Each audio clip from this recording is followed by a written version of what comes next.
Aujourd'hui, donc, c'est jour de battle graphique à l'école Brassard. C'est une manifestation qui est organisée tous les ans au sein de l'ensemble de nos établissements.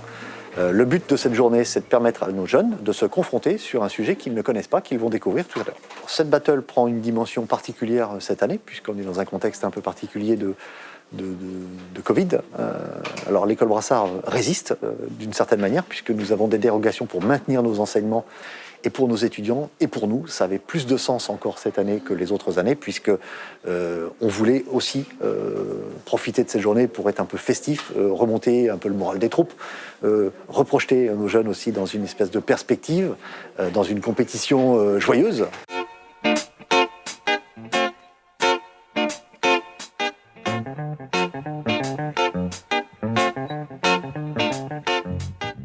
Le truc de l'école, ça me paraît vraiment une grosse contrainte. Okay. Donc c'est pour ça que je t'emmène sur autre chose, mais ça permet juste de réfléchir. Tu peux parler d'écologie, par exemple, tu vois, ou des messages plus forts. Je suis partie sur l'idée d'un théâtre d'ombre. Donc en fait, ça se présenterait avec la forme d'un cadre. Et en fond, il y aurait cette silhouette de femme qui a l'air un peu triste en référence aussi à la détresse un peu étudiante. Et dans l'idée, quand on éclairerait avec une lumière juste derrière, on verrait juste la silhouette de la femme. Donc en fait, les personnages s'effaceraient complètement. Et en fait, c'est tout à fait en accord avec ce qu'on vit en ce moment, avec la détresse sociale, avec l'effet de solitude aussi et l'effet de renfermement dans un espace clos. Juste avec 4 murs en fait. Pour toucher les gens, il faut faire passer un message et je pense que le meilleur message qu'on peut passer, c'est celui qu'on ressent le plus en ce moment. Donc, Déjà, rien que le fait que les directeurs, etc., essayent de faire en sorte qu'on soit le maximum en cours, c'est déjà un acte de résistance. Mais ouais, le fait qu'on se retrouve tous ensemble, ça ajoute un petit peu de peps, c'est sympa. Je suis parti sur une espèce de composition avec des éléments qui émanent de la tête d'un personnage qui dort. Donc on imagine que c'est ses rêves en gros.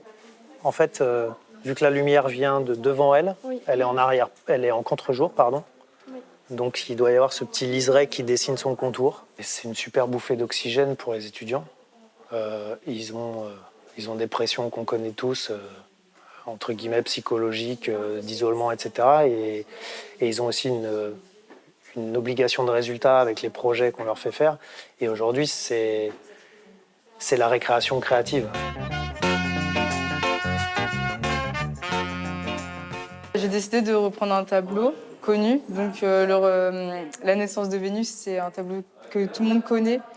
Et je voulais dénoncer la pollution maritime. Donc, du coup, je me suis dit que j'allais transformer ça avec un style un peu street art, quelque chose de beaucoup plus facile, on va dire, avec des gros contours, des couleurs, des aplats de couleurs.